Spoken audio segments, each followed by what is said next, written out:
Assalamualaikum warahmatullahi wabarakatuh. Kali ini tim monitoring KKN Pembelajaran Pemberdayaan Masyarakat KKN PPM UIN Memujul Padang mengunjungi lokasi KKN mahasiswa di Nagari Koto Tangah. Kegiatan ini berlangsung pada hari Senin tanggal 9 Agustus tahun 2021.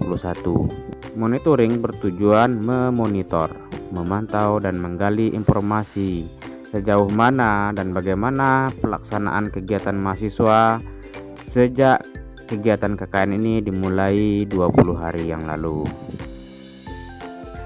Saat mengunjungi lokasi KKN di Nagari Koto Tangah, tim mendapatkan laporan dari mahasiswa bahwa kegiatan sudah berlangsung dengan lancar. Kedatangan mahasiswa langsung disambut dengan aneka kegiatan. Selain kegiatan-kegiatan yang dirancang oleh mahasiswa sendiri melalui program kerjanya, juga melakukan pekerjaan-pekerjaan, kegiatan-kegiatan yang merupakan limpahan kepercayaan dari pemerintahan Nagari. Di antaranya membantu pemerintahan Nagari mendata dan mendistribusikan bantuan sosial untuk masyarakat terdampak COVID.